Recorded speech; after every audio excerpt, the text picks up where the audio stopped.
like to call this meeting of the Show Low City Council to order, show that all council members are present. Tonight I've asked Councilman Clark to lead us in the invocation, and afterwards I'll lead us in the pledge. If you'd all like to stand and join us, you may do so.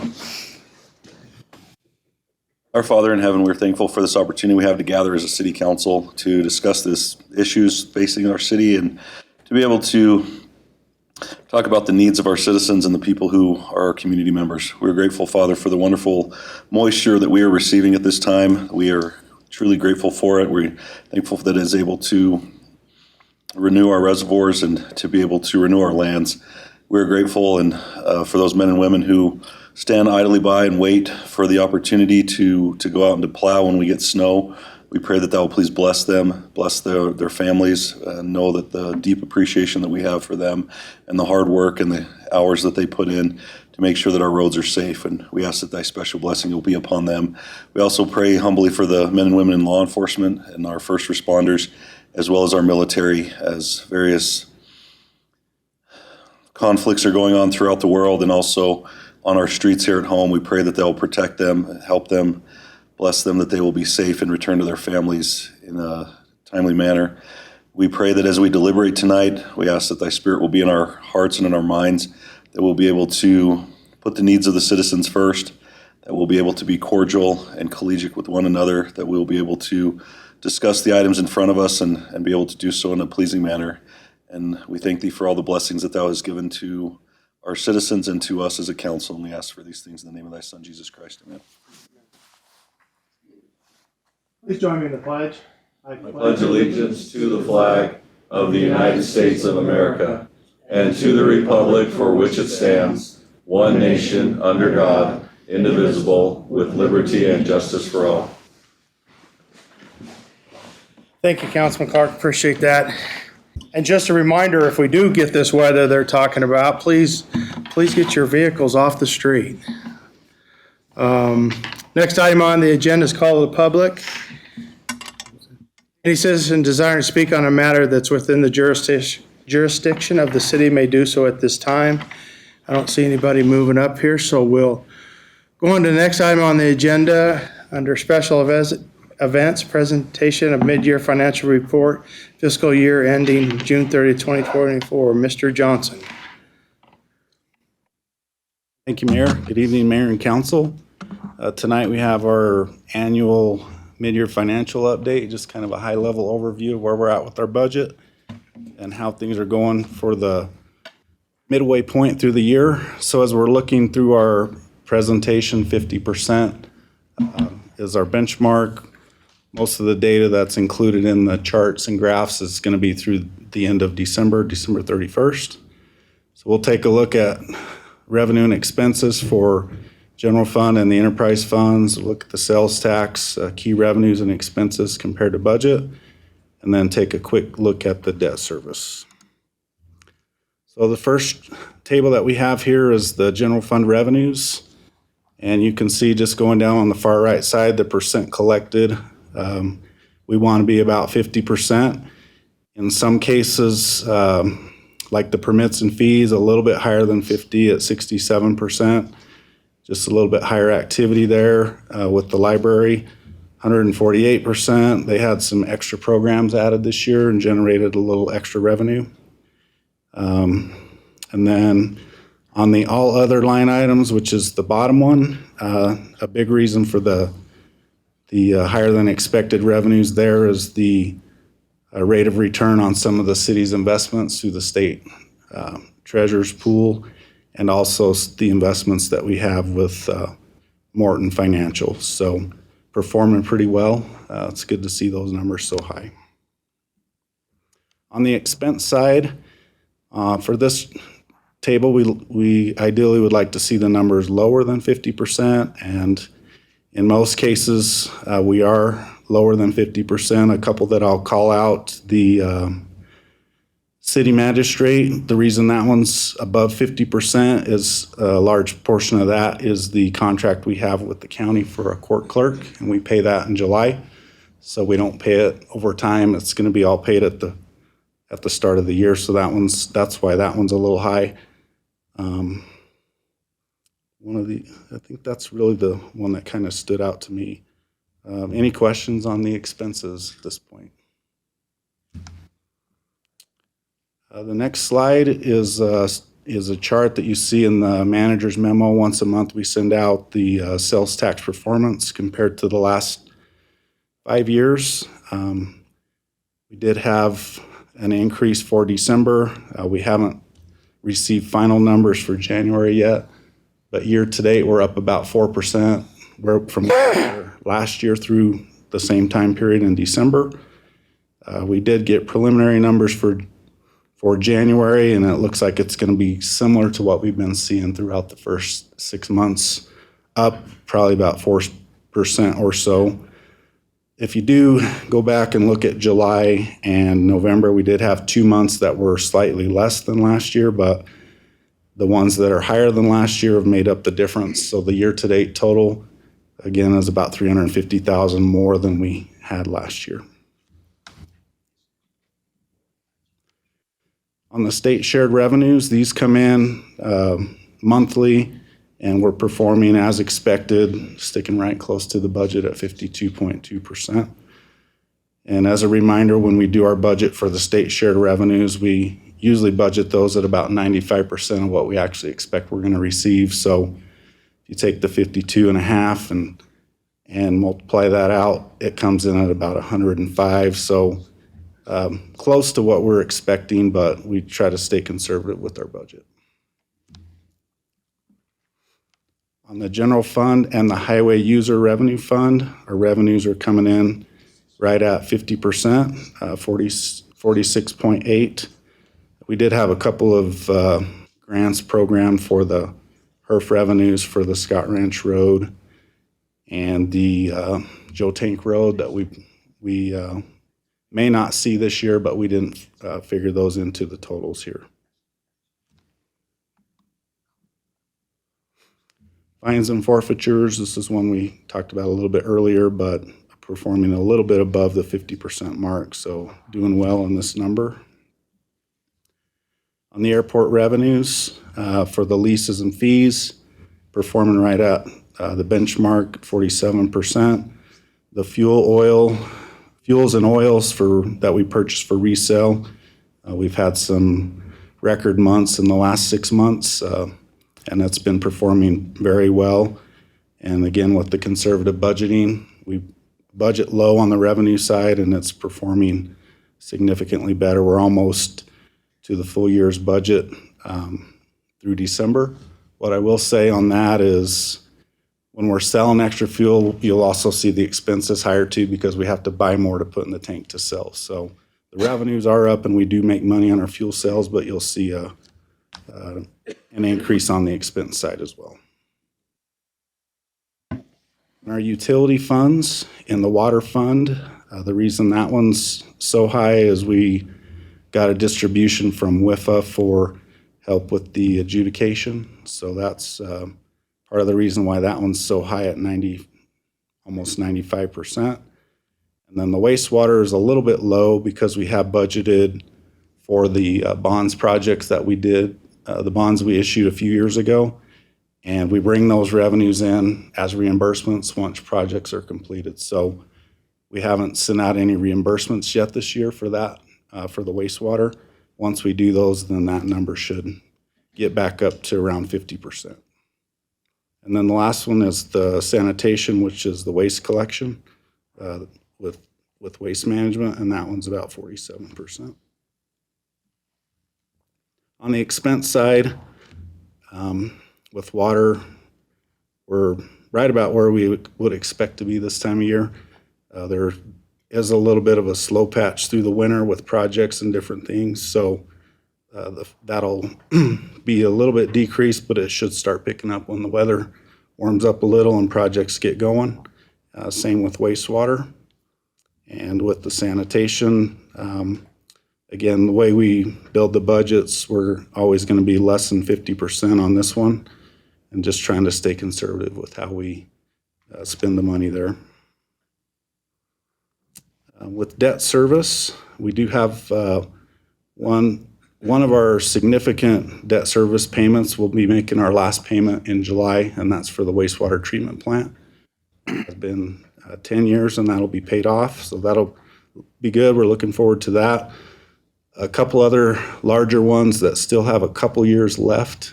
We did the bonds for the wastewater projects and the streets projects. Both of those were issued at around 1% interest rate. So while we could pay off, we can't pay off the streets one early. Starting next year, we could pay off the wastewater bond early, but we don't think it really makes sense to do that since we got the interest rate so low. So we'll take a look at that again next year when it's eligible, but at this point in time, we think we'll just hold the line and continue with the annual payments. Any questions on debt service? It shocks me that our wastewater treatment plant's been 10 years. Yeah, Wow. it was finished and started operations in 2014. And that's all I prepared for. Should have saved that quick comment to the end, huh? We're so close. Anybody have any questions or comments? Thank you, sir. you. Appreciate that. All righty, next item on the agenda is the consent calendar, where we'll consider for a motion, consideration of resolution number R 2024-09, authorized submission of an application for public transit, consideration of approval of a scope revision to LED runway lighting, consideration of acceptance of well 6A casing, consideration of acceptance of well 6C casing repair, consideration of acceptance of well 12 pump and motor replacement, consideration of the minutes of the Shoal City Council study session on January 16th, 2024, and the regular meeting on January 16th, 2024. Is there anything anybody wants to pull, or I'll entertain a motion to accept the consent council? Make a motion to accept. Got a motion to accept? Got a second? All those in favor? All those opposed? Motion passed unanimously. Thank you. Next item on the agenda, under new business, a public hearing and consideration of applications submitted by Anita Martinez and Harry Rashad Spencer for a number 10 beer and wine store liquor license on behalf of Family Dollar for its location at 161 East Dusa Clubs in Cholo. Mrs. Hall. Thank you, Mayor and Council. Anita Martinez and Harry Rashad Spencer, representing Family Dollar number 23939, submitted a liquor application for a number 10 beer and wine store liquor license for its location at 161 East Deuce of Clubs, Box 7. As required by state law, the property was posted and no public input was received. The Shoalo Police Department conducted a background check on the applicants and found nothing amiss. The Department of Liquor Licenses and Control conducts its own internal investigation and background checks. Based on the investigator's findings and the recommendation of the City Council, the State Liquor Board will decide whether to approve or deny the application. And then just note that if the City Council chooses to recommend denial of the application, the motion must state the reasons for the denial. And they were going to have somebody here in case there was any questions, but I think with the weather, they turned back around and didn't come all the way up, so. Okay. Thank you. Any questions or comments?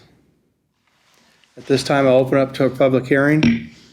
Anybody want to discuss this matter? Not running up here again, I will close the public hearing, turn it back over to council for motions. Vice Mayor? I'll move to recommend approval to the State Liquor Board of the application submitted by Anita Martinez and Harry Rashad Spencer for number 10 beer and wine store liquor license on behalf of the Family Dollar number 23939 for its location at 161 East Dusa Clubs, Box 7, Cholo, Arizona. Got a motion, I'll go ahead and second the motion. All those in favor of the motion? All those opposed? Motion passed unanimously. Thank you. Next item on the agenda is consideration of ordinance number 2021-07, timeline for removal of remaining manufactured home on property located at 700 North 4th Avenue, more particularly described as APN 210-04, 032, 034, 36, 38, 40, 42, 44, 46, 47, 49, and 51. Mr. Tergaskus. Thank you, Mayor and Council. At their regular meeting on November 1st, 2016, the City Council approved ordinance number 2016-03 to rezone the subject property from MH or manufactured housing and R17, single-family residential, 7,000 square feet, to R27, single-family and multifamily residential, 7,000 square feet, to allow the construction of 58 apartment units on the Paradise Trailer Park property. Condition number 7 of this ordinance states, quote, "All manufactured homes / mobile homes and similar dwelling units located on the west property boundary shall be removed within 5 years from the date of approval of this zone change." This condition was based on a commitment made by the applicant to the Planning and Zoning Commission as part of the public hearing process. On November 16th, 2021, the City Council approved ordinance 2021-07, amending the zoning conditions of the previous ordinance to allow for a 2-year extension to the originally approved timeframe for removal of the manufactured / mobile homes along the west property line of the subject property. Included in this ordinance was the requirement that a solid material wall be constructed on the south and west property lines of the subject property. This wall has been constructed. Notice of any future meetings regarding the timeline to remove the homes along the west property line to property owners within 300 feet of the subject property was also included in this ordinance. I would add that staff did send letters to all property owners within 300 feet of the subject property, notifying them of this meeting this evening. Staff recently contacted the property owner regarding the timeline as approved by ordinance 2021-07. In response, the owner has submitted a letter requesting an extension of the current deadline for removal. The council may deny the request, extend the removal timeline for a specific period, or delete the timeline for removal entirely. With that, staff as well as the applicant are available for questions regarding this agenda item. Any questions, comments? I have a question. Vice Mayor? So it's saying in the staff summary that the deadline would have been November 16th, 2023 for those mobile homes to be removed, correct? That is correct, yes. So we were not contacted by the property owner in advance of this? Staff reached out to the property owner to initiate the meeting here. The reason for November versus February, where we are now, really had to do with just calendar. We had one meeting in December with a fairly heavy number of agenda items, same in January. So we moved this to February just to have a little bit lighter agenda to discuss. I understand that, and I appreciate that. I guess I just want to clarify if there's a reason that staff was not contacted in advance. You'd have to ask the applicant that question. Any other questions, comments? Okay. Any question for staff before we bring the applicant? Okay, if we can have the applicant come up, please. State your name and address for the record, please. Bond, James Bond. Ryan Ellsworth, 1301 East Whipple, Sholo. Oh, So the question is you were aware of the extension of 2 years from the original? Actually, when I applied for that 2 years ago, I applied for 5 years. And what you guys approved was 2 years with the option to put another 2 years in. And I was still had 5 years in my mind, and I didn't even know about it at all until Justin called me. So when I did the original application 2 years ago, it was for 5 years, is what we put in for. You guys approved for 2 years with the option for me to come back for another 2 years. So I'm seeing in the staff report that the original application was in November of 2016. No. The one that we did for the extension 2 years ago, when I put that in 2 years ago, was for 5 years extension. If you remember right, I basically said I wanted the council to sit there and vote, say, I want those mobiles gone. That's my preference. I would love to see you guys say, let's get the mobiles gone. Let me follow back exactly how it was done. And I'm for that. I really am. And I'll tell you what I've done since then in 2 years. I've had 4 mobiles that I got control of that I crushed them and got them out of there. And then the other thing that I did is that we found out that there were certain people that was actually selling the mobiles or signing their titles over to other family members or friends or doing stuff, trying to keep that great cheap rent there. And I put a kibosh to that. And I passed out letters to everyone that says, nobody can move from this tenant who's in there has to stay. If that person's going to move out for any reason whatsoever, they've got to take their mobile with them, or I'm going to crush the mobile. That's basically, I'm anxious to get rid of the mobiles. I'm anxious to build the apartments. They just have nowhere to go. In fact, if anything, things are worse today than they were 2 years ago when we talked about how bad housing was for these people to go find a place to live. I just don't want to be the bad guy. I'm saying if council wants to sit there and say, Ryan, you agreed in 2016 that these mobiles have to be gone, all in favor say aye. Motion carries, it's unanimous. Let's go. Make us the bad guy. I really want that. Absolutely. Yeah, I told those when I had all these people come to me and petition me, and I literally had women in tears in my office because I was ready to get rid of the mobiles. That was the plan. And they said, where are we going to go? How are we going to do it? And all that kind of stuff's happened. And so, man, that's when I thought, well, if you guys start cleaning your place up and we put a fence down there, we do something else, that kind of stuff. I said, that's not fair to my people in their apartments that come out and look at your nasty, ratty mobiles over there. I mean, I just wanted them gone. That was my plan. I'm ready to build apartments. I really am. You know, that's what I'm in the business of doing. I have 180 apartments right now. You know, that's where I would love to be at right now, you know, but I don't know what to do. So, little by little, I'm getting rid of mobiles. That's the best I can tell you what I'm doing here. Were you done, Vice Mayor? Yeah, go ahead. Councilman Adams? So you said you own some of those and you've crushed them. Could you start on some of them now without? No, that's the bad part about this. In fact, actually, I've got a couple of them I got my eyes on that if there's two of them that goes that if they can get them gone, then I can put one building to fit there.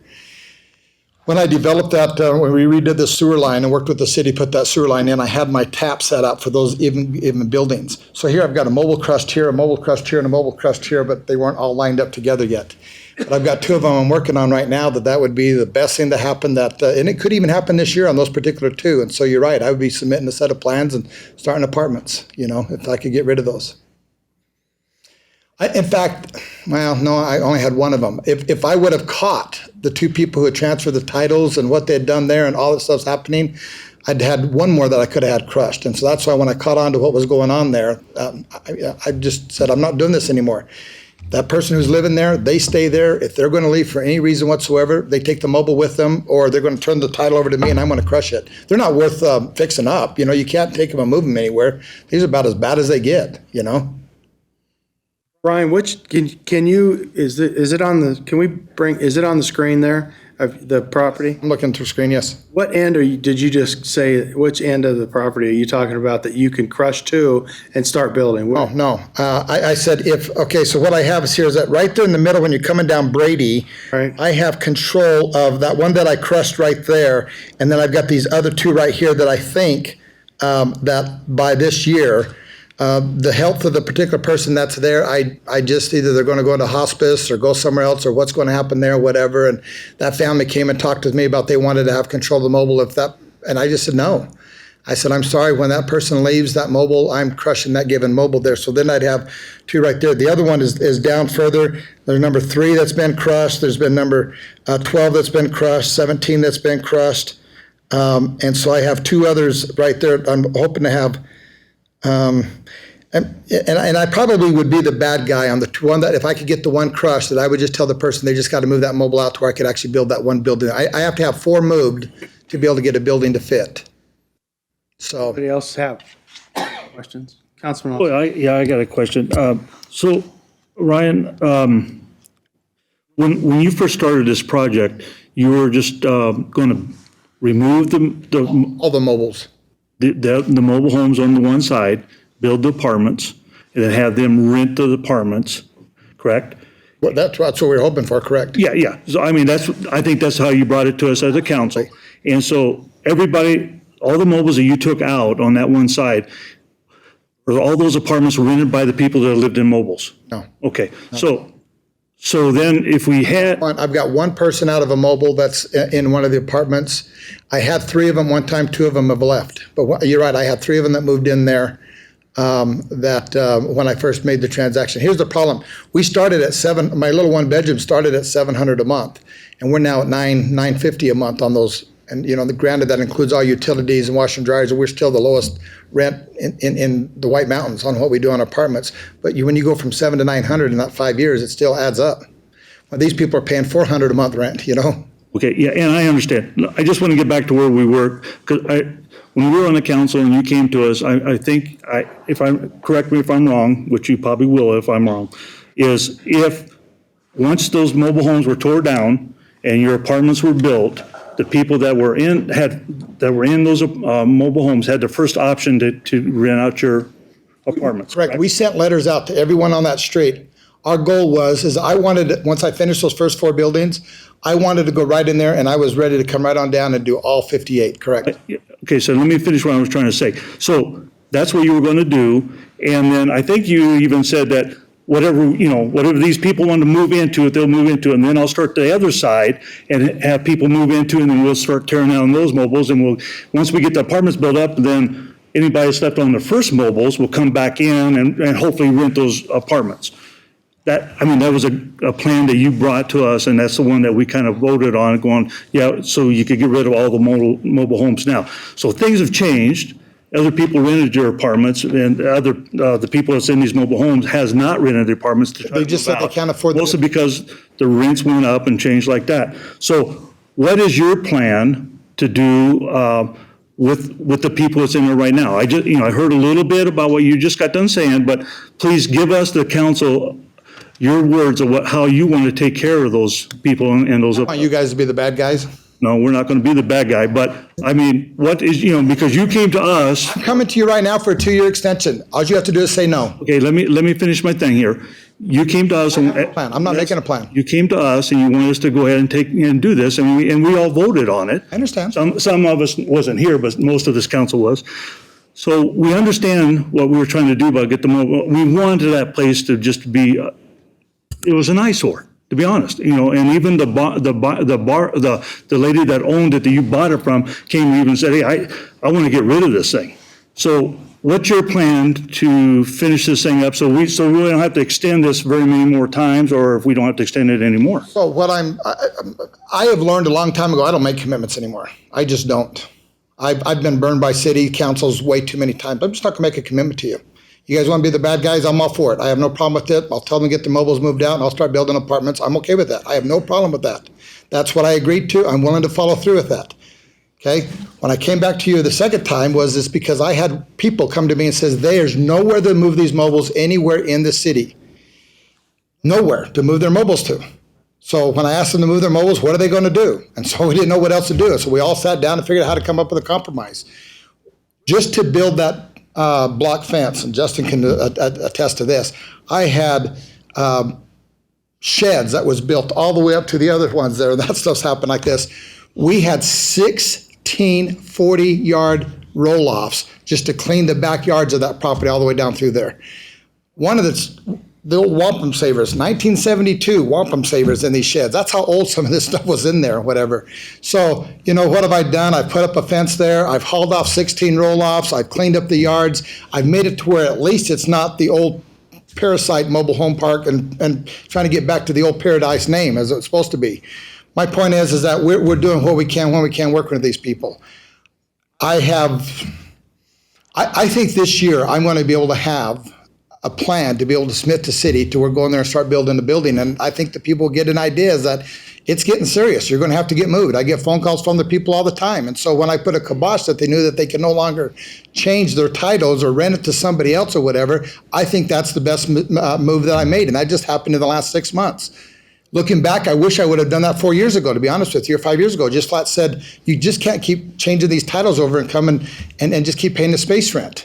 So, and thank you for your explanation. But I think we would like to know, are you just going to leave the trailers there and bosh the whole thing? Or are you going to try to move them? Or are you going to try, because I am not going to vote to have to go ahead and have us kick all these people out. I'm not going to do that. But theoretically, let me finish. theoretically, when you came to us and we approved this, it's your responsibility to get back to us, to keep everything up and do the things that needs to be done. And you even promised us that those people will have a place to live when you built those apartments, just like I just got done thing. So for us to go in there and tell the people, hey, you gotta leave because this guy needs to finish it, that's not our responsibility. Mike, with all due respect, I did absolutely everything I said I was going to do. I built apartments. I went to those people. I said, you got first option. I even offered them a reduced rent. And they says, why am I going to move from this place here? You're saying it's a $700, back then it was $700 a month, and you're willing to give it to me for $500 a month, but what is the guarantee? Because all my rentals are month to month. And they knew that the 2 bedrooms were $1,000 a month. And they says, well, I can't live in this little tiny 400 square foot 1 bedroom. I need at least a 2 bedroom, and I can't afford this kind of stuff, and we'd rather just stay where we're at. I followed through. Everything I told you I was due, I did that. I was really wanting those people to get moved out of there. I still want those people to leave, you know? So, if I'm being as sincere as possible, I was really hoping back then, when I came to you and I said, I had people in my office in tears saying there's nowhere in the city of Charlotte to move their mobiles to. Do you have an option? I thought maybe you'd say, look, we'll give you this piece of property that's zoned mobile home. Ryan, do what you do, develop it, and we'll pass the ordinance to where you can move those nasty, ratty mobiles over there, and I would have moved all those mobiles there. Nobody came up with that kind of a compromise. I was ready to move mobiles. I was ready to go to work. I was ready to build apartments. I don't have that answer for that, Mike. I really don't. You know? And so what I'm saying is, here's what I've done. Since I was here last time, I've crushed 4 mobiles. I've got my eyes on 2 that I know that will be getting me close enough, and possibly even more, that I'm doing everything I can to be able to get those. And when I have them opened up, I'm ready to go to work and build apartments there. So at least I have another option I didn't have 2 years ago when we were talking. You see what I'm saying? Justin, can I ask you a question? Okay, since this thing was developed and everything else, when we put the apartments in and the trailers are still there, I know we have an option to deny or whatever, but is there an option there to just to scrap the whole thing and just leave it the way it is right now? So the original zoning was for R27 to allow for the apartments. The 5-year time frame that was originally put in place back in 2016, that was put in during the course of the public meetings based on a representation made by Mr. Ellsworth during the meetings.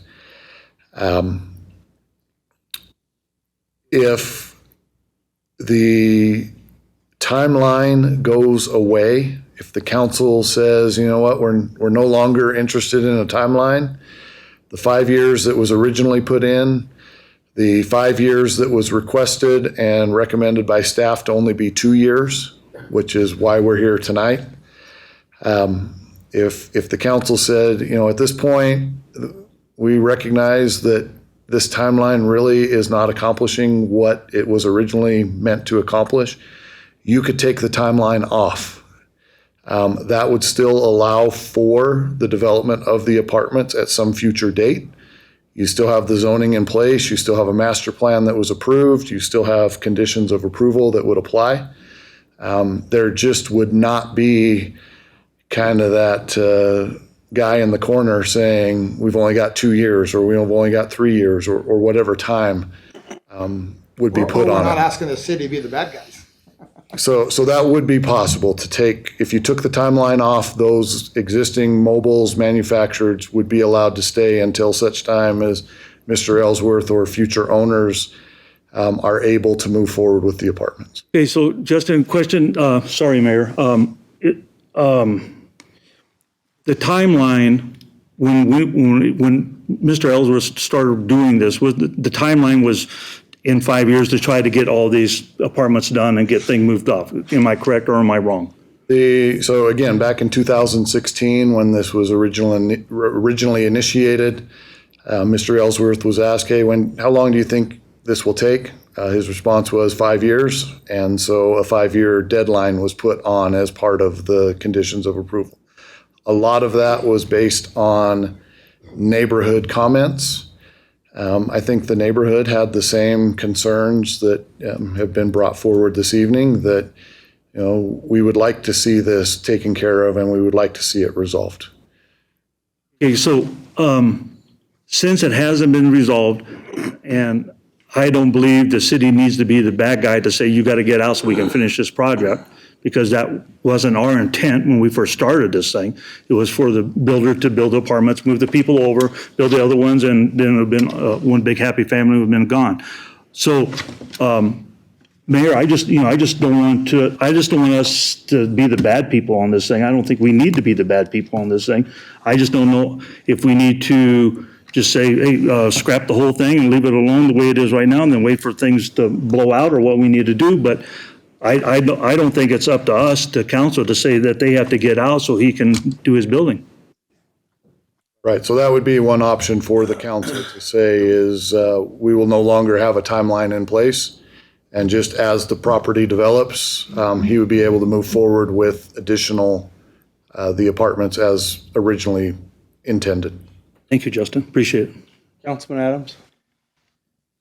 So how many of these lots is there on this side? There's 22 mobile homes through there. 22. And how many do you own of those? 6. 6 of them. So in 6 years, you purchased, or in 5 years, you've purchased 6 of them.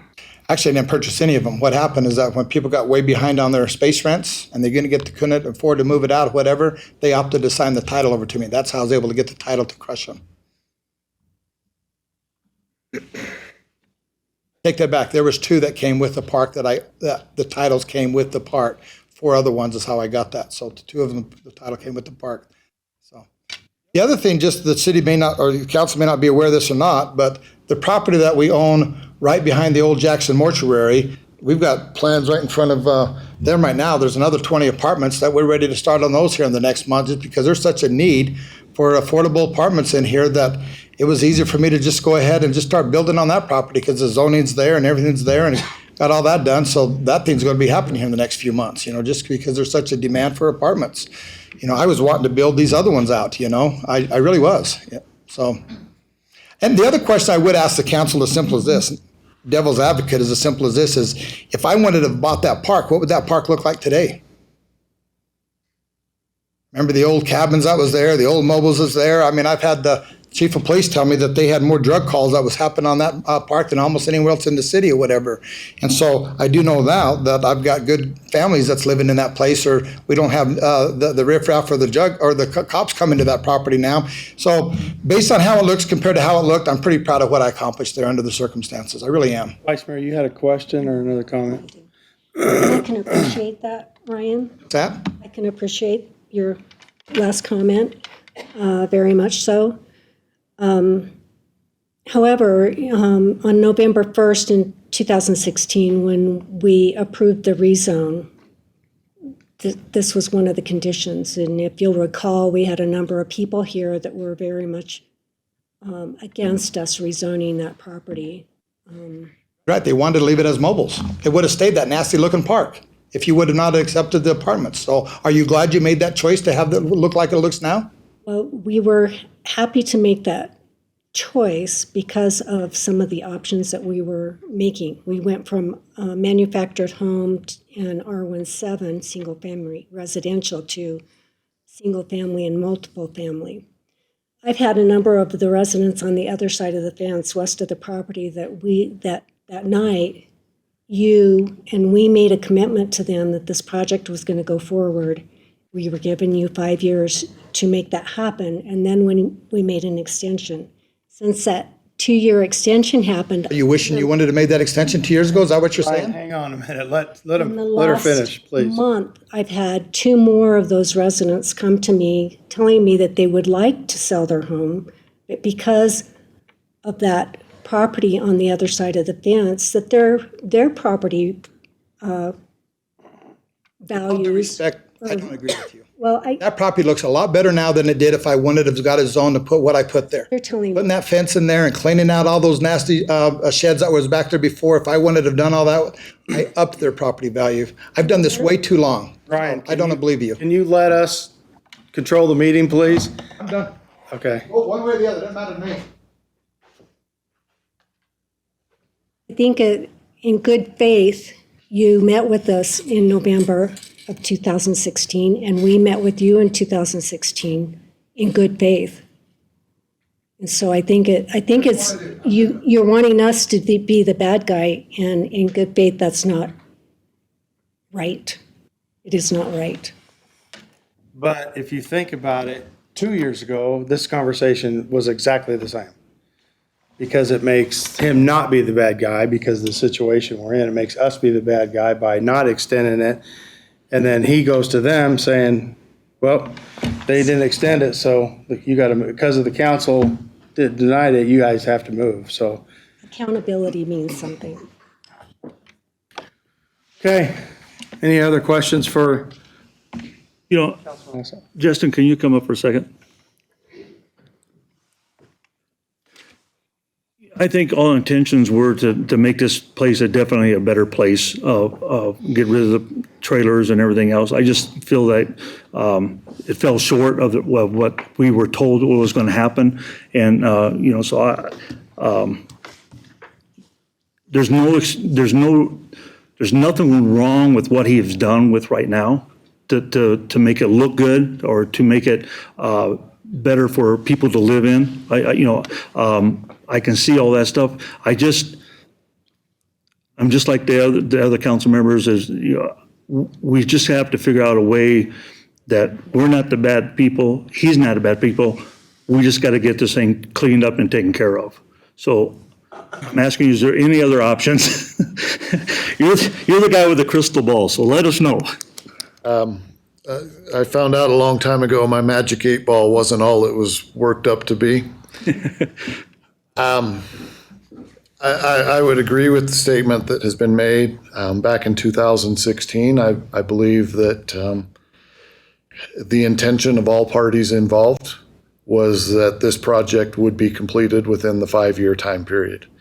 And that those mobile homes, manufactured homes, trailers that are along the west side, that those would have been removed and we would have had apartment buildings constructed within the 5-year time period. We know at this point that that has not happened. I believe Mr. Ellsworth when he says he doesn't know when it will happen. And we're at the point where decisions have repercussions.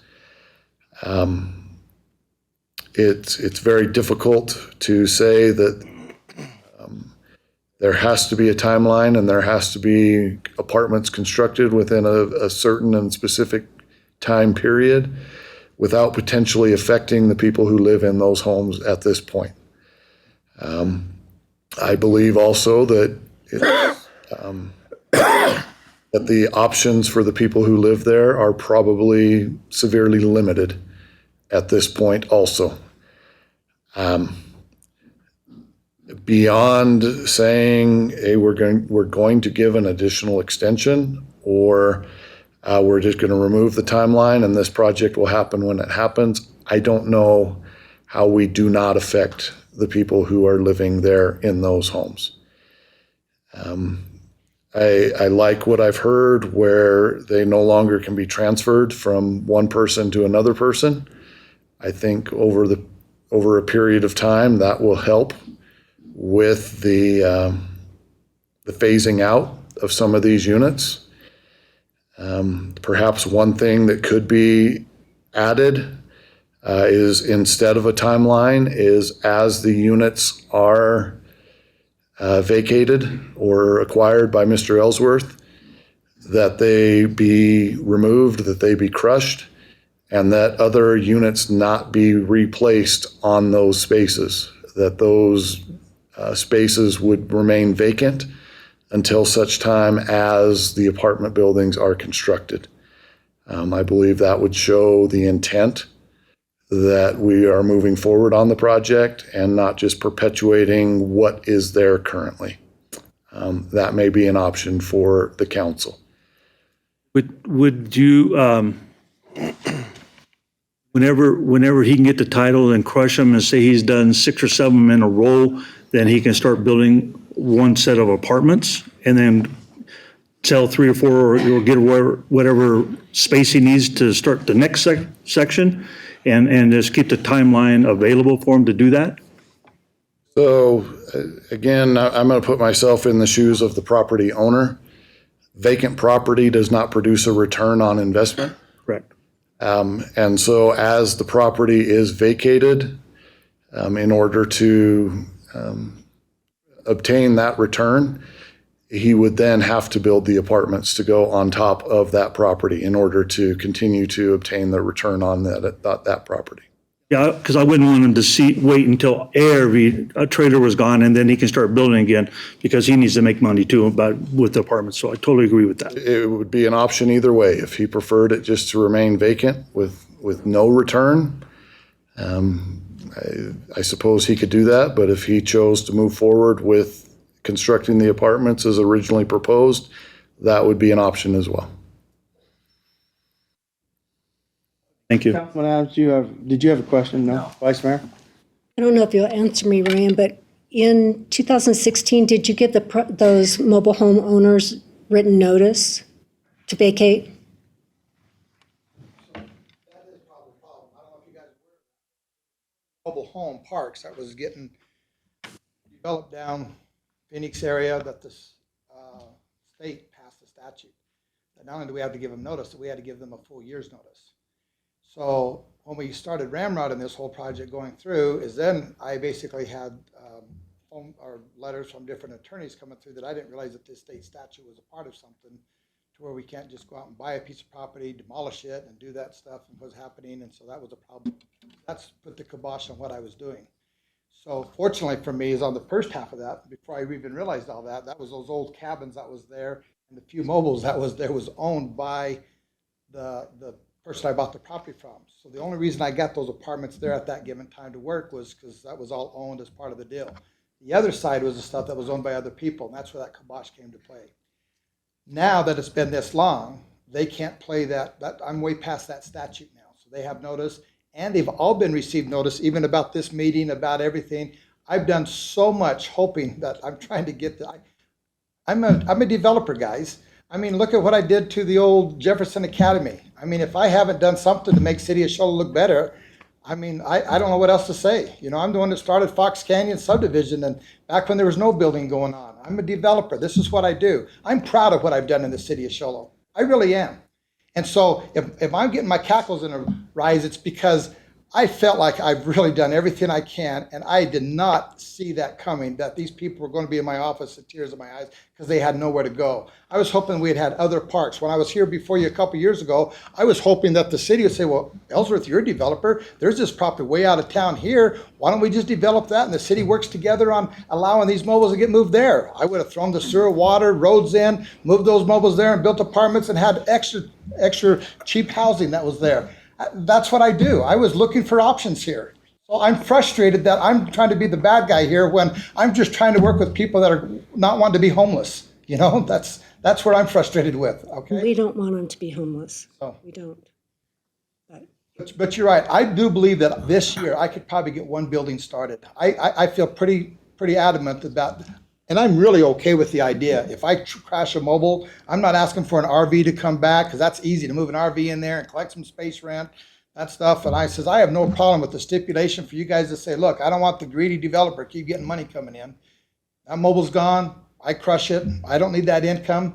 As soon as I can get 4 of them gone and I can build a building, I'll come in with the building permit and we'll go to work and we'll build some nice apartments again and make this work for those people. That's my plan. That's my goal. Councilman Hatch, I was just wanting to know if you decided as the builder and the owner of the property, correct? That what would be the opportunity that could be presented as a condemnation proceeding for that property to move those, help those get moved to a different location? Problem is we don't have any mobile home spaces anywhere in the city limits. Most of these mobiles are before 76. And if it's a travel permit to move mobiles, if it's before 76, no park can accept them. That was a state guideline because that was before they have grounding in the old wiring systems and so forth. Okay, I'll ask a question. Have we looked into the opportunity to create a new space? I know we have to put utilities in, you have to purchase a property or condemn it some other way to get this property clear so that he wants to go on with what he, as the owner, should have the right to do. So you have people that are paying rent to stay on that property. They don't hold the lease or the property rights to that. You own that property, lock, stock, and barrel, right? And all utilities in the ground. Have we looked at the opportunity that we have? And I know that that would make a lot of people unhappy if you're going to bust them out of where they live and have their whole life built around that neighborhood. If you could find a way to give them an opportunity to move their trailer or assist them in moving that to a new location with the amenities that they've grown used to, which is power and water and sewer. The thing that wasn't brought up and my wife just reminded me of this because I forgot all about that is 2 years ago, we were in the middle of COVID, and that's when prices were going crazy. My little subdivision I went from $250,000 homes all the way, popped out at $450 for the same home within a 3 or 4 year period of time. And that's the same thing that was going on with rents and all the other kind of stuff that's happening. And so trying to find something that's sensible, and then the building costs were crazy and all the other stuff that was going on and happening. So trying to develop and do stuff today is a lot more optimistic than if you would have been talking to me 2 years ago. I mean, it was just crazy what the cost of pricing is now. I could actually see that what you're thinking or idea is a feasible idea. It's for that same reasoning why I'm even going to be submitting a set of plans to the city to do another 20 set of apartments, is because the building costs have come down enough so I can do that. Now, unfortunately, the interest rates have got so high that it doesn't work out as much economically for me. But if the rates come down again, I get a refinance, and that's when I can work out all right. But there's such a demand. I right now have 42 people on my waiting list just for the apartments that I have right here in Charlotte. 42 people on my waiting list. Let you know what's going on here. Let me make a quick comment. Just kind of been sort of quiet because I came into this after reading this the last couple days or over the weekend. I was like, I am so tired of these extensions. Literally. But now after hearing some of the comments you said and some of the comments you said and some of the comments Councilman Alsop said, they've all meant a lot. I don't want to give an extension. I'm thinking when I came to this meeting, somehow we need to get these done. So I'm telling myself that I don't think this is right. I don't think extension is a good idea. But your comments that you made from 2 years ago that compared to today was when they move, they can't go back in, when you can't transfer titles, when you can't. So that made me think maybe this can happen in the next couple of years, because you're right. And that's why I want to know the ends of them and what the status was on, what is that, I know it's the west side of that property, but the northern end of that property, because it looks like you almost could start down there, and if they do go away, the other ends of the property, I know, or that's the north end, I'm sorry, of the south end, but the north end, those are the people that have been there forever, as long as you can absolutely remember.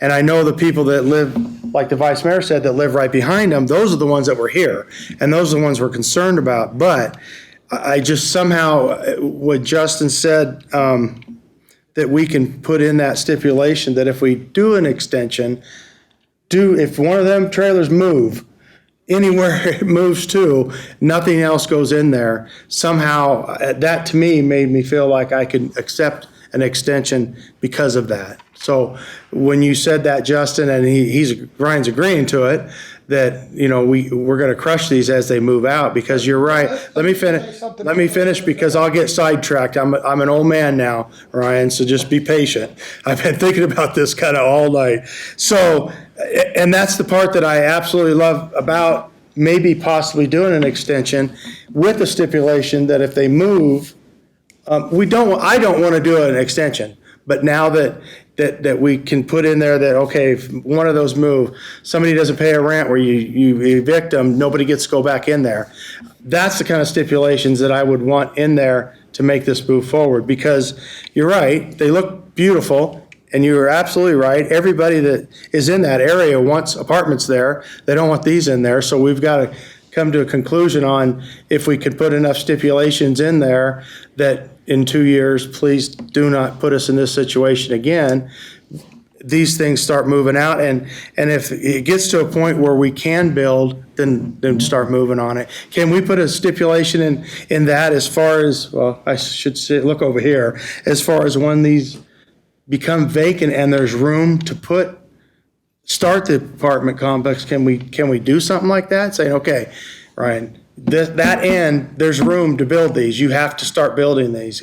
Can we compromise? So I think you could put the first half of that stipulation Right. on. I don't think you can require Mr. Ellsworth or future property owners to actually construct the apartments.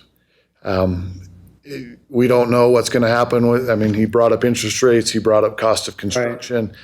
I don't think we can put a condition on that says, once you have 4 spaces that are open, you have to build the apartments. It may not be financially feasible at that point to do that. But if the property at least remains vacant, then the neighbors aren't having the issue of, hey, what's behind me? Is that impacting my property values? Is that harming my possibility of a sale? It's now been cleaned up. It's vacant with the intent that apartments would be constructed. Cleaned up and vacant with all those gone is a plus too, so. Let me add one thing that might help you also. People were paying $200 a month space rent when I bought that place. Say that again? They were paying $200 a month when I bought that place. I've moved it up to $400, and after this meeting, it's going to go up to $450. And that's at the top end of what a mobile home lot would go, up to $500. And so I'm looking at over that, and then maybe 6 months, they'll pop it up again. And I'm trying to figure out any way for them to say, hey, it's just not worth for me to stay here anymore. If my rent gets this high, I've just got to find another place to go move to. And that's my other way of, I didn't want to be the greedy developer, but I'm like thinking, I'm just going to raise the rents. And if they leave, they leave. And I crush the mobiles and go to work and do what I do and build apartments. The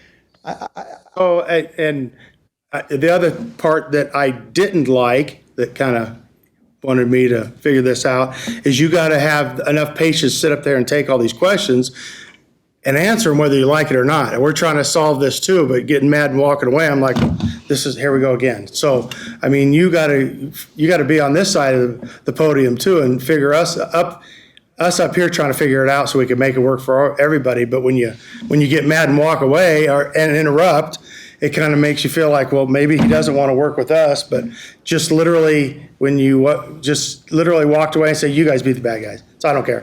I mean, Mayor, I disagree with you, and I'll tell you why. That piece of property looks good. I don't think anybody said it didn't. I just tried to, but nobody's giving me credit for that. My point is, if you wouldn't have passed this in 2016, and you wouldn't have given me the zoning and the apartments there, you would have a problem on your hands to this day. That was the meth capital of Show Low, right there, according to the exact words of what the police chief told me at the time. I'm very proud of what I've done on that piece of property, the way it looks, and the type of people that live there. And I guarantee you, there's probably not one person up here that is going to disagree. So, any other questions or comments, or what's your guys' thought on maybe a motion with some stipulations in there? Because like I said, I appreciate what you're doing. I really do. And I appreciate what you've been doing to move this forward by, once they're gone, not letting them transfer, not letting them. So that was something that I didn't hear 2 years ago. I really didn't. And it was frustrating 2 years ago for you as well, because you want apartments in there and we get it. So to come to some kind of conclusion, I don't know how. Councilman Alsop. Thank you, Mayor. I know you're in a bad situation. The reason is you're the landowner, you got tenants on there, and you want to get them off because you want to do something different. Bottom line. Now, what can we do to help, or what can you do to help us to get that? That's what we're trying to figure out. So if, as a landlord, you have the right to raise your rent, just like you just got done saying, and try to push them off that way. And what we were talking about earlier with Justin of trying to get 4 or 5 spaces available for you to build up, and I don't know, because you're a builder, so you need to make money, so you want to build apartments to get people into them. If we did the extension, and maybe put in stipulations about as soon as you get enough, come to the council with a building permit so we can get something on there. I don't want you to see your property go non-void with nothing on it and not making you any money, but as soon as we get some vacancies in there, boom, can you, with your crystal ball, can you tell us how long possibly that the last trailer might be moved out of there? You can't do that, can you?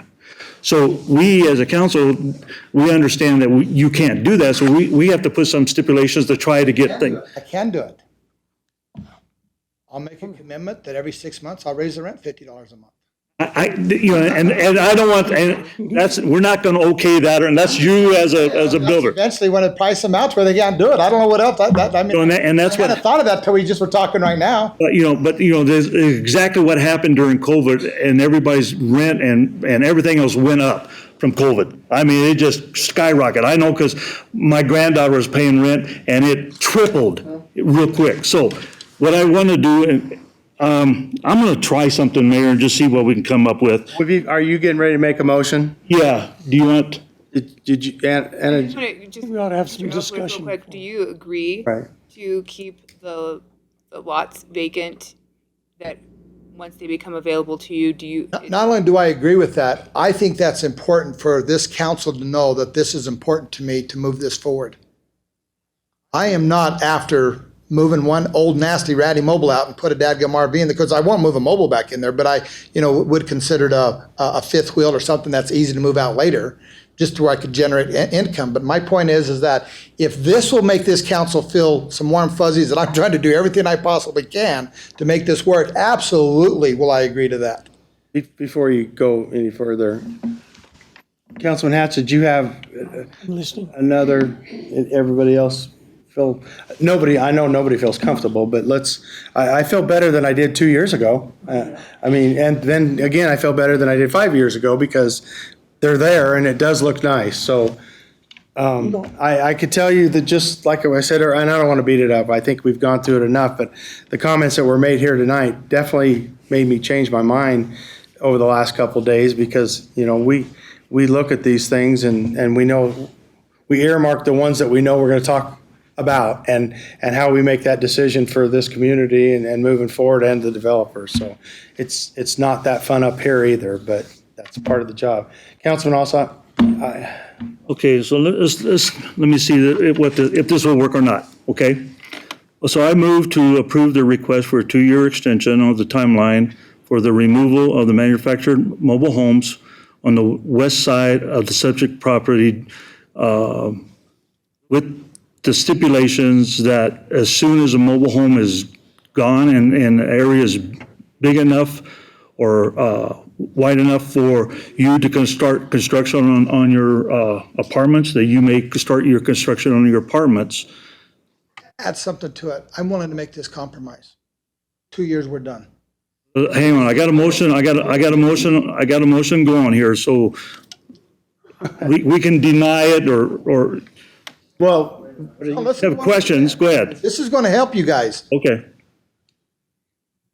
I gave every one of those space people 5 years when I wrote that notice to them. For my 1 year from like this, when I did the 2 years, from the crying in my office, I did the 2 years. We're going to do another 2 years. Let's right here together agree. There is not going to be another extension.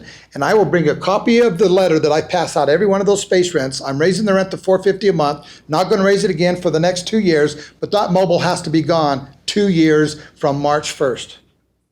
That should be a contract based. I'm going to put that in writing, and I will bring you a copy of that, and I'll have signatures on that. So how's that for us trying to? Okay, so then I can make a motion, a 2-year extension, and at the end of 2 years, Whether I build homes or not, it doesn't matter. The it's mobiles done. will be gone. It's done.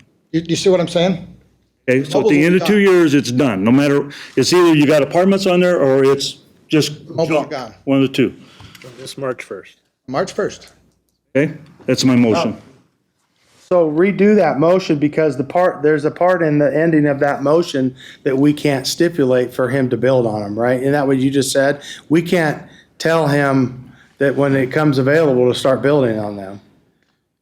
So the way I understood Councilman Alsop's motion, as it was processed, Right. was that as spaces were acquired, as units were acquired by Mr. Ellsworth, that those units would be removed, that the property would remain empty, and that as the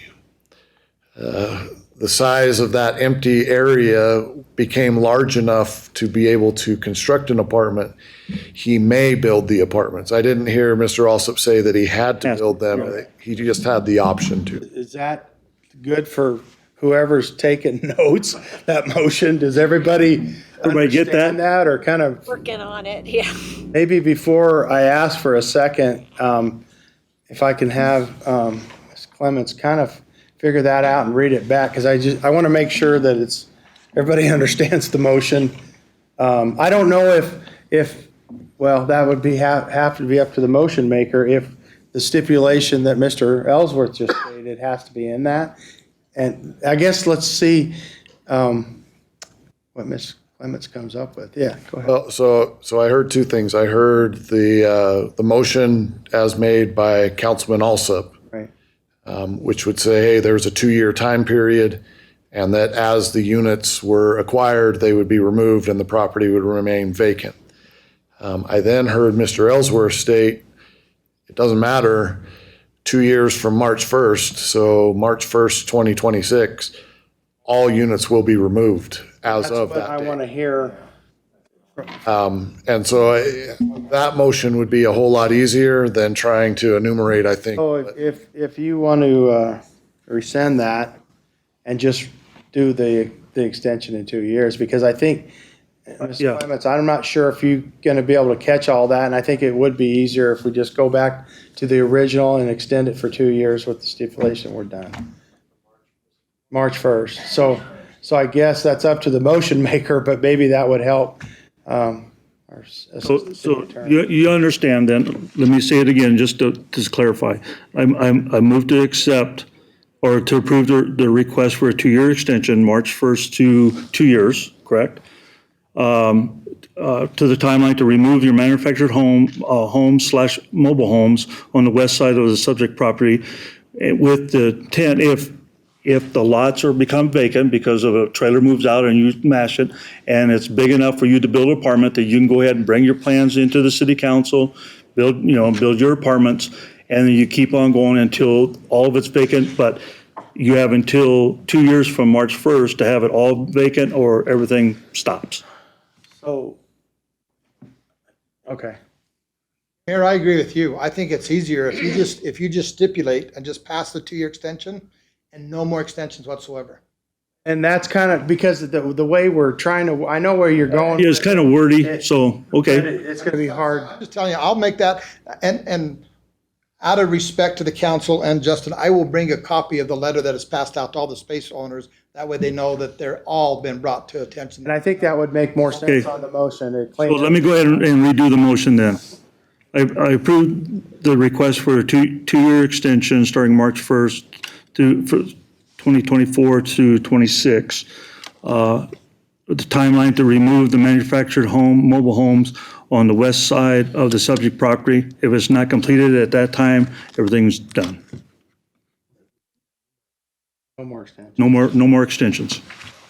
Is everybody, Removed from that property by By 2026, or else no more extensions. hang on one second. Does that clarify everything, sorta? I mean, we will, yes. You'll okay, once you get that. Before I get a second, were you going to second it? No, Okay, go ahead. I want to make sure that that property's cleared at the end of 2 years. So not just that we're extending your responsibility, but that property's clear.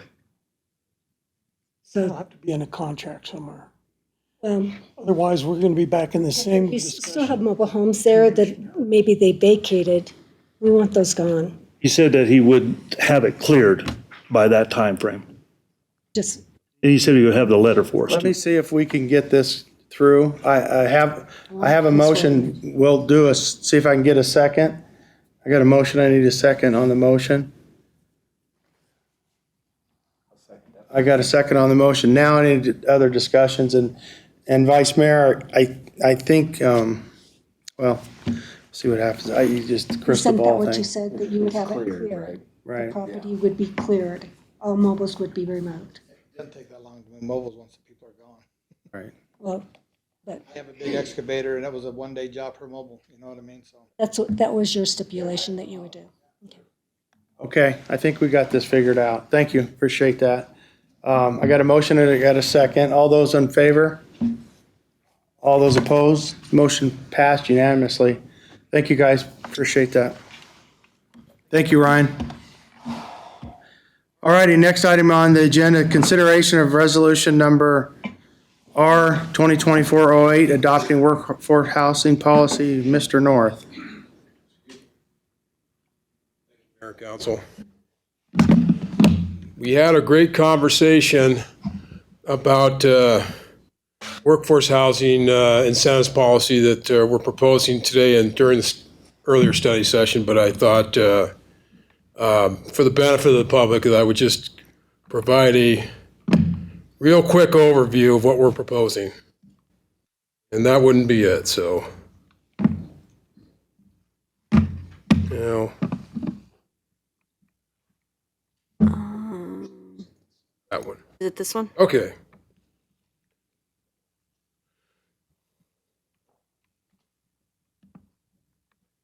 Sorry about this. Trying to find the, let's see. Okay, well, I'll just read it here. Okay, so from a high level, we are proposing a incentives policy to encourage the development of housing for the workforce. And so these particular incentives, as proposed, would be available for housing projects, new or renovated, that are specifically designated for the workforce. And what I mean by that would be household incomes that range between 60 and 120% of the area median income. And that would equate to approximately $38,000 a year to $77,000 annual income per year. So the development incentives that we are proposing here include expedited review and permit processing, waiver of permit fees, reimbursement of capacity fees, sewer and water capacity fees, reimbursement on sales tax on construction for those housing units of $1,000 per unit, infrastructure improvements, and flexible development standards up to a 10% variance. Now, the eligibility guidelines for that, of course, projects that receive incentives would have to comply with city development requirements. Those projects must be approved as workforce housing by the city. They must provide proof of compliance with the policy prior to receiving incentives. These projects must be completed, sold, or rented and occupied within 18 months. Projects that receive these incentives must keep their sales prices or rents attainable for the workforce for a period of 10 years. These individual units would be prohibited from becoming short-term rentals, again, for a period of 10 years. And these individual units receiving these incentives must be owned or rented by legal U.S. residents. They must have at least one person in the household that is employed full-time or the full-time equivalent. They must be owned or rented by people that don't already own a home or have a joint ownership in another home. And they must be occupied full-time. So with that, I'm happy to answer any questions. I think the questions were earlier, obviously, since we had a little study session before, but like I said before, I think it's a great job, and I think moving forward, I'm glad that we can tweak this as needed, and I know you guys will bring that to us, but I think it's a great idea. Any other questions from the council or comments or motions? Councilman Judd? I'll make a motion. I move to approve resolution number R 2024-08, adopting workforce housing incentives policy. Got a motion, I got a second by Councilman Adams. All those in favor of the motion? All those opposed? Motion, Pat, did you vote? You didn't vote? Did that pass unanimously? Thank you.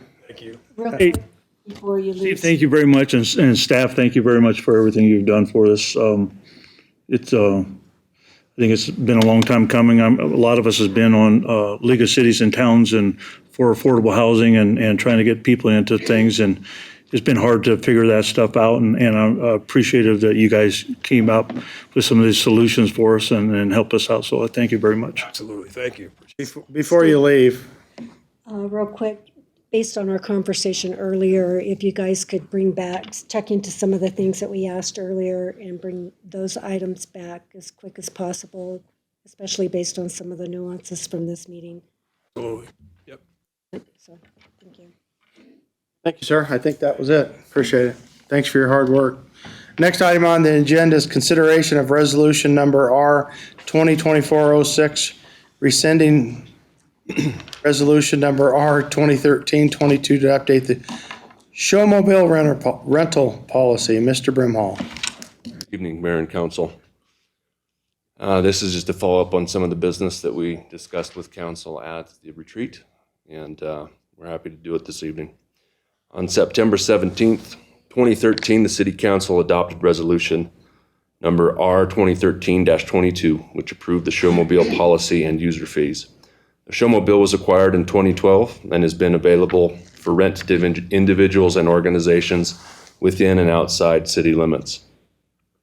The portable stage has been a centerpiece at many of Sholo's signature events, such as the Independence Day Freedom Fest, the annual anniversary party and barbecue throwdown, and many others. And it's been very active since we acquired it, almost 12 years ago. Recently, staff was informed that Wenger, the manufacturer and maker of the showmobile, had discontinued production of the portable stage. The manufacturer is no longer available for repair or replacement parts of the showmobile.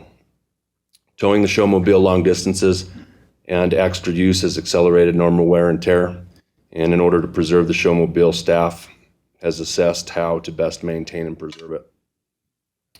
To preserve the showmobile, staff recommends rescinding resolution number R 2013-22 and adopting a new policy limiting the use of the showmobile to events within city limits and adjusting the fees to reflect this limitation.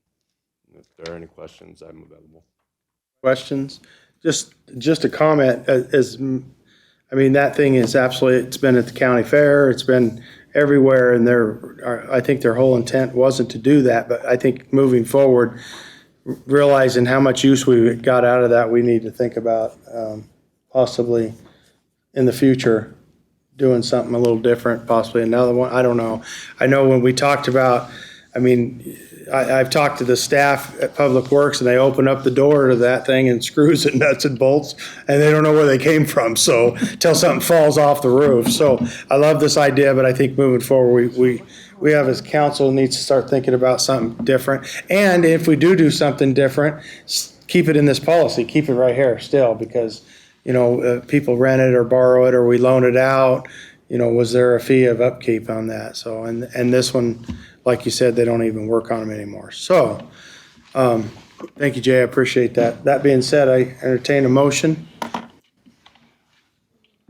Vice Mayor? I move to adopt resolution R 2024-06, rescinding resolution number R 2013-22, updating the showmobile rental policy and approving user fees.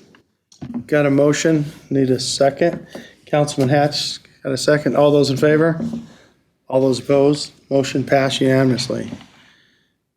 Okay, next item on the agenda is consideration of resolution number R 2024-07 for the City of Sholo Memorial Bench Donation Program. Mr. Brimhall. Right, again, follow up on some things that we at the retreat. City staff has managed an informal memorial bench donation program since 2011. Staff seeks to formalize a policy establishing a memorial bench donation program and associated fees. The Memorial Bench Donation Program is intended for the public to honor and remember someone special while also enhancing the beauty and utility of public parks and open spaces. The Memorial Bench Donation Program is a lasting gift to the entire community. Currently, the bench fee does not cover the associated costs with the bench. The proposed park benches will be uniform, 6 foot long, standard brown, recycled plastic plank, that's hard to say, slated park bench with a black steel frame. The benches will be mounted in concrete by city employees. Memorial plaque will be mounted to the bench seat back support. Benches are currently fabricated locally in Show Low. The cost of the bench plaque and installation is $2,000. Memorial benches will be purchased by the applicant and donated to the city.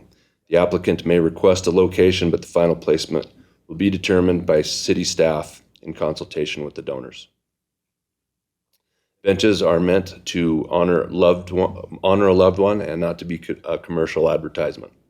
Bench plaques will be evaluated and approved. Staff recommends adopting this policy to formally establish a memorial bench donation program. Thank you, sir. Any questions? Comments? Comment? No. No, I was going, no, I was going to make a motion too. Oh, okay. Vice Mayor?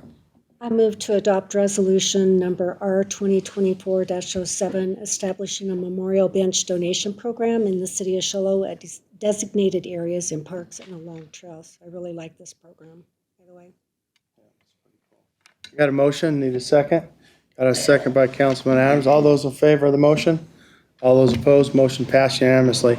And thank you. The trail and the meadow, I noticed they put more out there, and you know, since my little health scare a little while ago, it's nice because that trail, we love walking it, but I get to the point where, wait, am I going to make it to that next bench? So I like to see more out there. It's really cool how they've set them up. Now you can sit in one of them and look at the meadow, or you sit in another one and look at the street. So it's really cool. So they look awesome out there. So thank you. Just an FYI for the council, last week, the last two that were associated with the bench program prior to this change were installed. One was at the meadow looking towards White Mountain Road. It's the furthest one down. You can see it. It's pretty easy to see. And then there was one put in the timid dog section at the dog park. Those are the last two. So thank you. Thank you. Appreciate that. Next item on the agenda is consideration of award of a construction contract for Nicholas Park East Mills Parking Lot Improvement, City of Show Low, project number R 2324. Mr. Hemsaw. Excited about this one too. Let's get it done, huh? Good evening, Mayor and Council. The 2024 capital improvement project budget include $80,000 for a Nicholas Park pedestrian bridge access and $250,000 for Nicholas Park Phase 3. The combination of these projects is to construct a paved parking at the Nicholas Homestead Park near the intersection of East Mills and East Owens, and provide a pedestrian crossing at Whippawash for the proposed parking lot. The site is currently covered in asphalt millings. The scope of work includes installing asphalt over the existing base material on site, as well as adding conduit for future lighting and future landscaping improvements. Drainage improvements will be installed to provide a crossing for Whippawash. The work shall take place right there at Nicholas Park at that intersection of Mills and East Owens. The city's engineering staff designed the project with a construction cost estimate of $350,000. The project was bid in accordance with statutory requirements with the following results. Western Grade LLC at $401,628.90. Show Low Construction at $442,119.56. Perkins Centers Incorporated at $477,911.87, and Linden Pierce Construction at $563,006.24. Staff recommends awarding the construction contract for the East Mills parking lot improvements, City of Show Low project number R 2324 to Western Grade in that amount not to exceed that $401,628.90, and authorize the budget transfers. The bid tab's attached, and I believe there's an exhibit of what it'll look like as well. I'm here for any questions. I have a comment too. I know we have is there a gate still there? So you can't drive out on that field? Now there's barriers in the way. There's some, I think there's some rocks in the way and some Jersey barriers where you can't drive there unless we move those. Yeah. And those will stay there? after this is done? Are we going to put a gate or what's the? Right there in front of those 4 parking stalls where that drive access is, we're going to have removable concrete bollards. So they'll be the Okay. normal yellow bollards that are lockable and only removable by us. So when they have events where you need to access the grass, we'll pull the bollards and we'll open up that access way. Otherwise, you can park there. Otherwise, we'll utilize it for parking. And I appreciate that because I think this could be our next project for a venue like we did Frontier. This is the bike park. I mean, they're absolutely in love with what we're doing out there for not just them, but for the community. So, did somebody have a question down there? Vice Mayor, did you have a question? I had a question, comment, both. Recently at the Parks and Recs committee meeting, Jay informed us that there's a new event coming up, the BMX event coming up in the summer, June 12th 15th. and 15th, a real big race coming up. And so will this be done for that? Our hope is yes. So we bid this when we did now for that purpose to have this done by the summer. We're meeting with the contractor in the next couple of weeks to do a pre-construction meeting to kick this thing off, and we'll stress that this needs to be paved out and ready by June 15th or very accessible for the event. And then my comment is my 4-year-old grandson has recently become a BMX racer down in the valley, and so he's gone to several tracks down in the valley, and talking with those people down there that go to these events, Show Low is one of their favorite locations, and they really like our track and the hospitality that we show. So staff, thank you for all of that and what you guys do there. And just talking with the bags that run that, this race that Jay's talking about is kind of it's a huge thing for them. But I was just talking with them last week, they have a national circuit that they're talking about. Those guys that make those decisions are coming to that race to see, the Gold Cup, and they only give those to there's only like 4 of those throughout the country or something.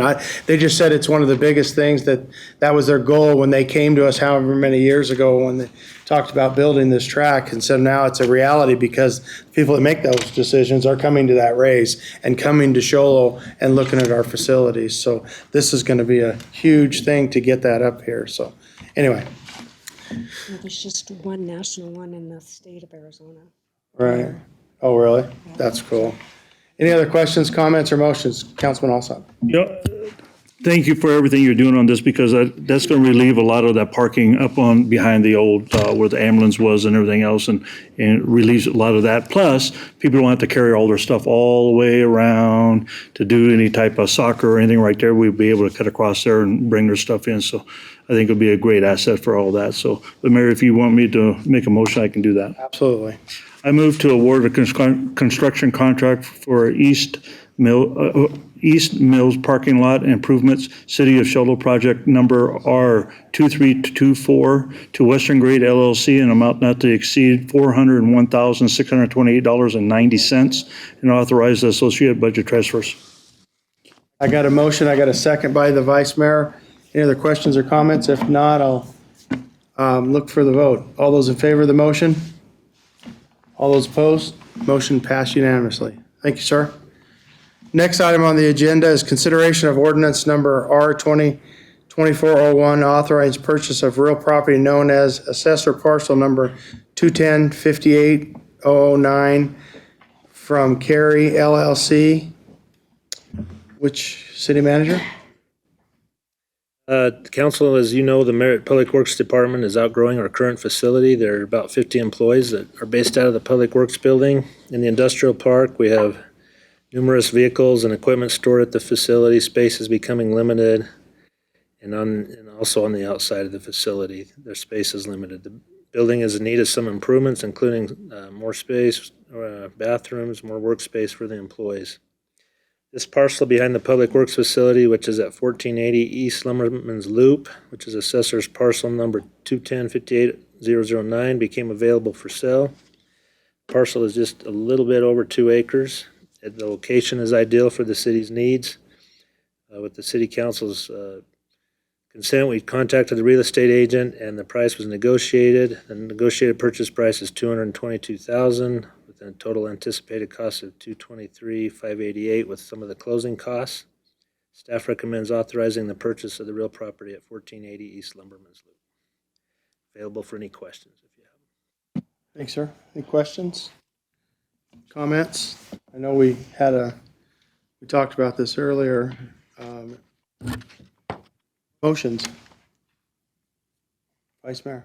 I move to approve ordinance number 20, do we need to read it by title only? Technically, yes, I'm supposed to read the title. Oh. City Clerk, would you read it by title only?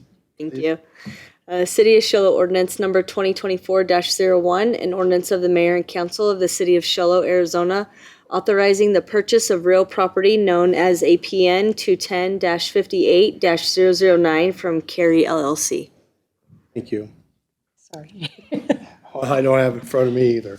Vice Mayor. I move to approve ordinance number 2024-01, authorizing the purchase of real property known as assessor parcel number 210-58-009 from Carey LLC. Got a motion, need a second? Got a second by Councilman Adams. All those in favor of the motion? All those opposed? Motion passed unanimously. Long time coming. I'm excited for this piece of property and excited to possibly see where that goes for Public Works for sure, but they definitely outgrew where they're at. Thank you. All righty, next item on the agenda is summary of current events. Councilman Alsop. Thank you, Mayor. All right. So when Main Street has been putting everything together for their new, this year's Farmers Market and Art Walk, they are pretty much full already. So, I mean, that's how this Art Walk and Farmers Market exploded in the last 10 years. So it's, there's only a couple spaces available. So if you want to get in touch with them, you can get in touch with the Main Street and they'll be able to do that. The next thing is the end of the season for basketball is coming up. Right now, the boys' basketball team is playing, and I have no idea what the score is. So, but Jay does. But the girls are playing. They've only lost one game this whole season. Oh, two games this whole season, and so they should be on the way to state playoffs. And the boys are looking to be in state playoffs. So come out and support them. The last game of the season is Thursday night. The girls play at 6 o'clock, and the boys play at 7:30 at the Shiloh High School. Thank you. Thank you. Anybody else? City Manager. Thank you, Mayor and Council. So first, I'd just like to thank the Whipple family for helping out with our Groundhog Day breakfast that they normally do. Biscuits and gravy were great and had a pretty good turnout, so we'd like to thank them for continuing to help us with that.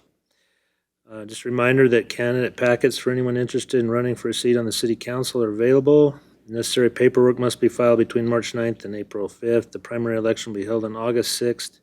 You can contact the city clerk's office at 532-4061 to schedule an appointment for more information. With Public Works projects, we got several projects going on. The city contractor started working on the city park water line. You probably noticed some digging and stuff over there in the city park. We've got about 50% of the water line done there. Construction will begin on the East Cooley sidewalk improvements by Chase Bank once the weather clears up. Contractor's doing water main tie overs in the Fools Hollow subdivision to complete phase 1 of that project. And the trenching work has been completed at the Shoal Lake Campground for the power improvements there, and they'll be installing the conduit soon. So we thank you for your patience as we do these projects. That's all I have. Thank you. Sir? Don't know what the weather is like out there, but just a reminder, please remove your cars off the streets if we need plowing operations. Next item on the agenda is scheduling meetings. So Mayor, we just remind you that Tuesday, February 20th, that's the day of our next regular council meeting. We're going to have a study session at 5 o'clock that day to interview those that have applied for the essential air service at the airport. And then we're going to have a short little presentation by the Shiloh Police Department on some safety procedures. So just remember to come at 5 o'clock on that date, if you can. Put it in your phone. Also, I think that the city clerk has sent out a thing. They're doing a legislative day on February 22nd down at the state legislature. If anybody's interested in going, please contact Rachel and let her know, and we'll make arrangements for all that. So Who is that? What do you mean? Who's meeting? Is there? that's the Navajo and Apache County cities and towns. Oh, okay. Going down there to meet with the legislatures that day. Usually go down to the league office, do a lunch, and meet with the legislators, have a little meeting with them, go over some of the legislation and stuff. The show. February 22nd. Council meeting, so don't go down there. You need to be here. No other meetings? At this time, I'll entertain a motion that we go into executive session. We'll discuss with our attorney or attorneys for some legal matters. Got a motion, any second? Got a second? All those in favor? Motion passed. We're going to executive session.